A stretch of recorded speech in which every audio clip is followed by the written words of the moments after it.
So hello everyone, today we are discussing the question of chemical equilibrium जो JEE 2023 में आया था। तो देखते हैं कि क्या क्वेश्चन है। इसमें क्या आपको एक रिएक्शन दे रखी है, इक्विलिब्रियम रिएक्शन, जिसमें जो वाटर है वो गैसीय स्टेट में है और डिसोसिएट हो रहा है किसमें, हाइड्रोजन और ऑक्सीजन में, राइट। अब उसने क्या दे रखा है कि इक्विलिब्रियम जो कांस्टेंट है आपके पास वो है 2 × 10⁻³ एट 2300 केल्विन, इतने केल्विन पे ये है। और इनिशियल प्रेशर जो था हमारे पास वाटर का, क्योंकि गैस है इसलिए प्रेशर है वो 1 एटमॉस्फेरिक है। और हमको क्या निकालना है, डिग्री ऑफ डिसोसिएशन निकालना है। डिग्री ऑफ डिसोसिएशन भी आपको दे रखा है, इसमें हमको एक्स की वैल्यू निकालनी है। बेसिकली हमको डिग्री ऑफ डिसोसिएशन निकालना है ना। डिग्री ऑफ डिसोसिएशन होता है अल्फ़ा। इसका क्या मतलब है, क्योंकि ये रिएक्शन इक्विलिब्रियम में है, इसका मतलब सारा का सारा वाटर मॉलिक्यूल जो है वो ब्रेक नहीं हो रहा है हाइड्रोजन और ऑक्सीजन में, है ना। इसमें से कुछ पार्ट ही जो है वो ब्रेक हो रहा है। तो जैसे इनिशियल प्रेशर हमको 1 एटमॉस्फेरिक दे रखा है, तो उसमें से कुछ पार्ट ही है जो ब्रेक हो रहा है। तो इनिशियल प्रेशर क्या है वाटर का, 1 एटमॉस्फेरिक है ना। इनिशियल का मतलब जब टाइम इक्वल्स टू 0 था, जब रिएक्शन स्टार्ट भी नहीं हुई थी, ठीक है। तो अगर इनिशियल प्रेशर वाटर का 1 एटमॉस्फेरिक है, तो इसका मतलब अभी तक वो हाइड्रोजन और ऑक्सीजन तो बने ही नहीं है, क्योंकि अभी इनिशियल है। इनिशियल मतलब जब जस्ट रिएक्शन स्टार्ट भी नहीं हुई। अगर रिएक्शन स्टार्ट ही नहीं तो वाटर का ब्रेकेज नहीं हुआ, वाटर का ब्रेकेज नहीं हुआ तो हाइड्रोजन और ऑक्सीजन बने ही नहीं। यानी कि इनिशियल टाइम पे जो हाइड्रोजन और ऑक्सीजन का जो प्रेशर है वो क्या था, 0 था, है ना। तो मान लेते हैं इक्विलिब्रियम कंडीशन पे at T = equilibrium. Equilibrium condition पे क्या है, मान लेते हैं कि वाटर जो है वो अल्फ़ा डिसोसिएट हो गया, अल्फ़ा मोल से ऐसे करके कुछ अल्फ़ा डिसोसिएट हो गया, तो ये बन जाएगा 1 - अल्फ़ा।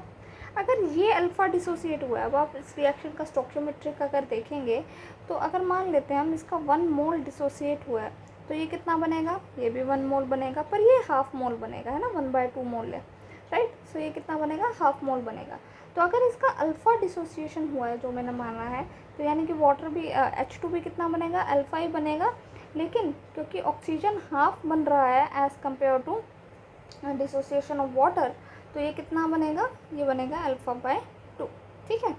अब हम क्या ले लेते हैं, अब हम क्योंकि इक्विलिब्रियम कंडीशंस पे हैं, है ना, तो इसका हम क्या ले लेते हैं, इक्विलिब्रियम कांस्टेंट ले लेते हैं। क्या होता है equilibrium constant, concentration of products which is the concentration of H2, concentration of O2 raised to power 1/2 divided by concentration of H2O। क्योंकि हम गैसेस की बात कर रहे हैं तो यहाँ पे हम कंसंट्रेशन को किससे चेंज कर देंगे, प्रेशर से। तो it will be pressure of H2, pressure of O2 raised to power ½ divided by pressure of H2O, right.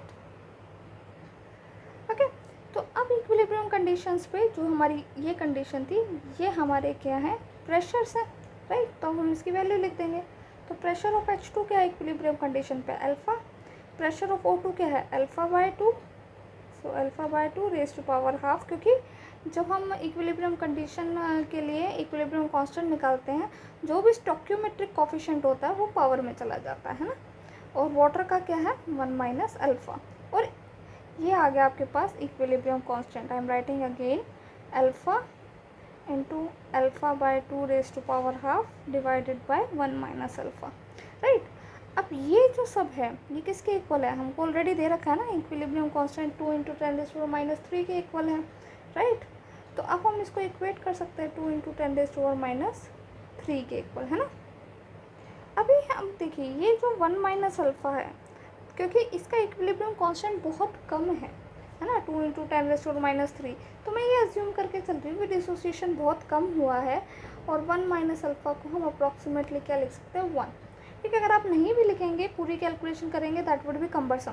क्यों, क्योंकि ये हो जाएगा, देखिए, alpha raise to power 3/2 divided by 2 raise to power 1/2 into 1 - alpha equals to 2 × 10⁻³, right.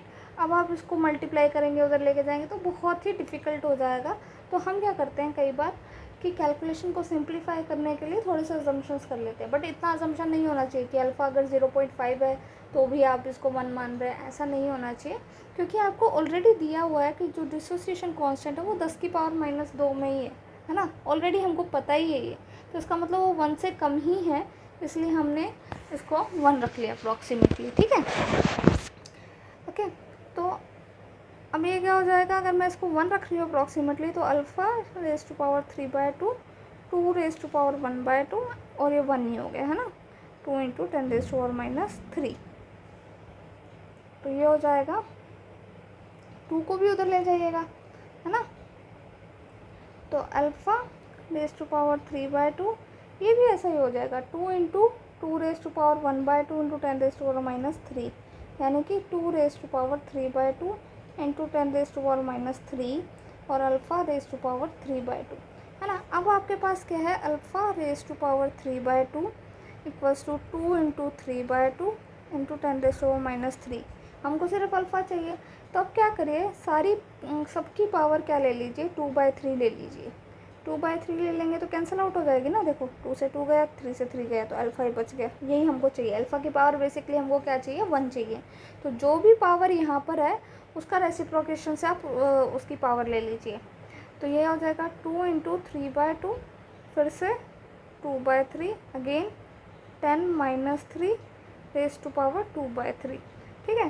तो यहाँ से तो 2/3 3/2 से कैंसिल हो गया, तो ये हो जाएगा 2 × अब ये 3 भी यहाँ से कैंसिल हो गया, क्या बच गया, -2 right. So the dissociation constant is 2 × 10⁻²। और हमको दे रखा था कि जो डिसोसिएशन कांस्टेंट है वो है x × 10⁻², यानी कि x की वैल्यू क्या आ गई हमारे पास, 2 आ गई। So the correct answer is 2। Hopefully आपको ये वीडियो अच्छी लगी हो तो please like share and subscribe कीजिएगा और नेक्स्ट वीडियो के लिए वेट कीजिएगा। Till then bye bye, thank you.